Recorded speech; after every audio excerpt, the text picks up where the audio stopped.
Engine এসেছে, বিমানও তৈরি হচ্ছে, কারখানার উৎপাদন বাড়ানোর চেষ্টা সেটিও অব্যাহত রয়েছে। তারপরেও ভারতীয় বিমান বাহিনীর হাতে সময় মতো পৌঁছাচ্ছে না তেজস মার্ক 1 যুদ্ধ বিমান। কেন? শুধু কি ইঞ্জিনের অভাবই এই দেরির কারণ, নাকি ইঞ্জিনের সমস্যার আড়ালে আরো বড় কোনো প্রযুক্তিগত বাধা রয়েছে? রেডার, অস্ত্র বা বৈদ্যুতিন আত্মরক্ষামূলক ব্যবস্থাকে একসঙ্গে কাজ করাতে পারছে নাকি ভারত?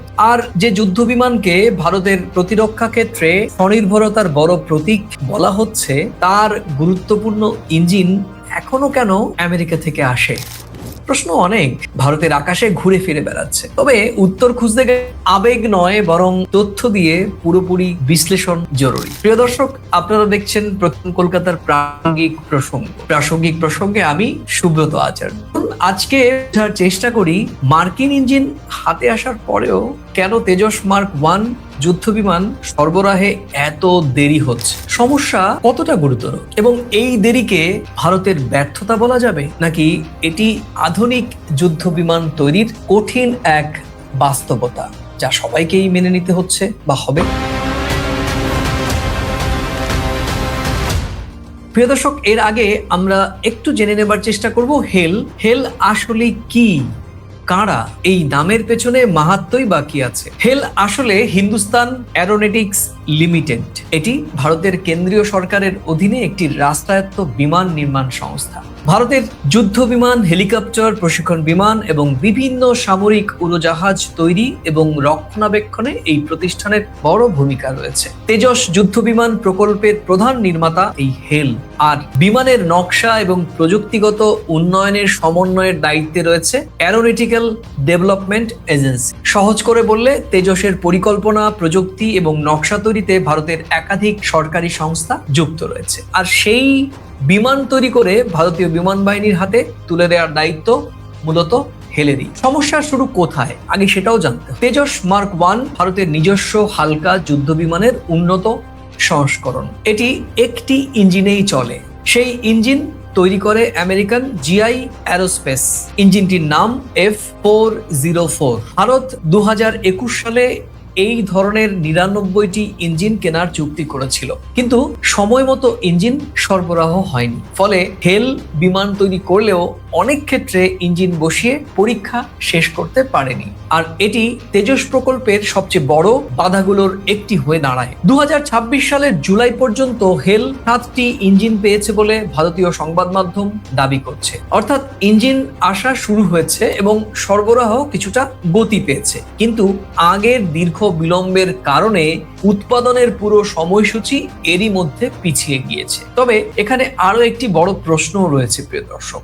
ইঞ্জিন এসে গেলেই কি যুদ্ধ বিমান সঙ্গে সঙ্গে বিমান বাহিনীর হাতে তুলে দেওয়া যায়? উত্তর হবে একেবারেই নয়। যুদ্ধ বিমান শুধুমাত্র ইঞ্জিন নয়, সেটি আগে বুঝতে হবে। একটি আধুনিক যুদ্ধ বিমানকে শুধু ইঞ্জিন দিয়ে বিচার করলে ভুল হবে। তার চোখ হচ্ছে রাডার, আর কান হলো শত্রুর সংকেত শনাক্ত করার ব্যবস্থা, আর আত্মরক্ষার শক্তি হলো বৈদ্যুতিক যুদ্ধ ব্যবস্থা, আর তার মস্তিষ্ক হলো সফটওয়্যার।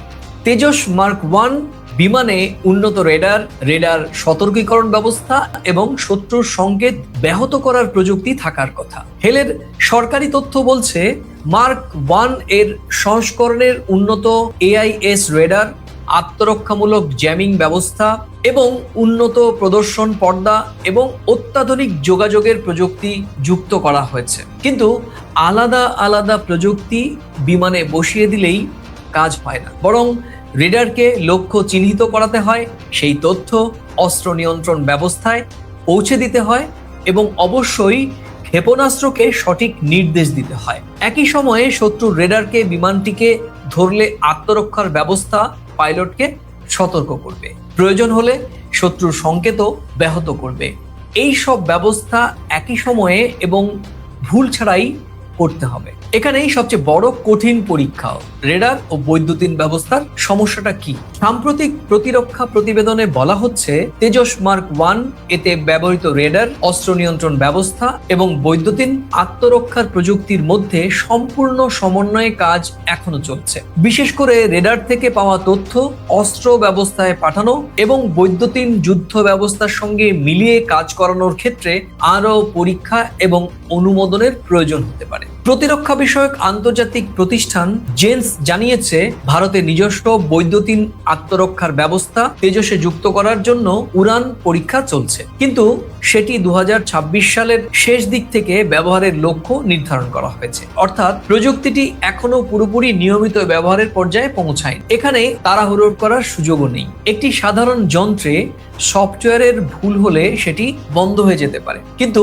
যুদ্ধ বিমানে রেডার বা আত্মরক্ষার ব্যবস্থা ভুল করলে পাইলটের জীবন এবং দেশের নিরাপত্তা দুটোই একই সঙ্গে ঝুঁকিতে পড়তে পারে। তাই পরীক্ষা শেষ না করে বিমান আকাশে উড়িয়ে দেওয়া সম্ভবই নয়। তাহলে কি তেজস ব্যর্থ?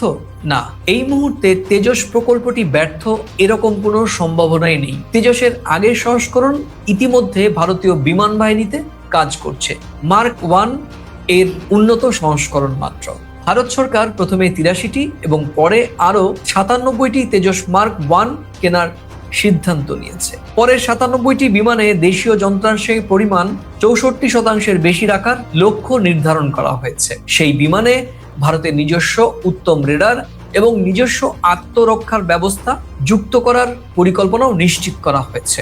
হেল নাসিকে তেজসের তৃতীয় উৎপাদন লাইনও চালু রয়েছে। অর্থাৎ ভারত এই প্রকল্প বন্ধ না, বরং আরো বড় পরিসরে এগিয়ে নিতে চলেছে। কিন্তু সমস্যাও অস্বীকার করা যাচ্ছে, সময় মতো বিমান সরবরাহ হয়নি। বিদেশি ইঞ্জিনের ওপর নির্ভরতা উৎপাদন আটকে দিয়েছে। রেডার, অস্ত্র এবং বৈদ্যুতিন ব্যবস্থার সমন্বয়ের সময় লাগছে।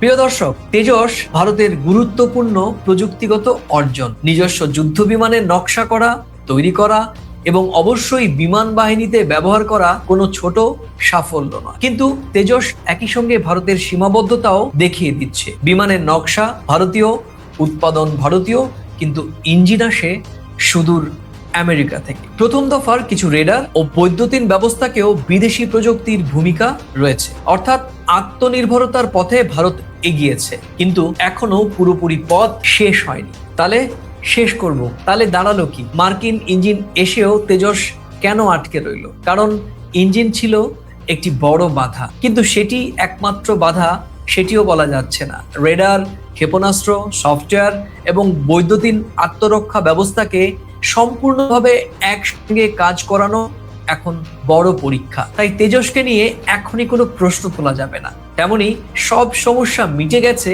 সেটিও বলা ভুল হবে। ভারতের সামনে এখন আসল চ্যালেঞ্জ হলো ইঞ্জিন সরবরাহ নিয়মিত রাখা, প্রযুক্তিগত সমন্বয়ের পরীক্ষা শেষ করা এবং ঘোষণা অনুযায়ী ভারতীয় সেনাবাহিনীর হাতে দ্রুত এই যুদ্ধ বিমান তুলে দেয়া। তাই আমাদেরও ভাবতে হবে শেষ পর্যন্ত তেজস শুধুমাত্র একটি যুদ্ধ বিমান নয়, এটি ভারতের প্রতিরক্ষা স্বনির্ভরতার পরীক্ষাও। আর সেই পরীক্ষায় ভারত অনেক দূর এগিয়েছে, কিন্তু এখনো চূড়ান্ত ফল প্রকাশ্যে আসার সময় হয়নি।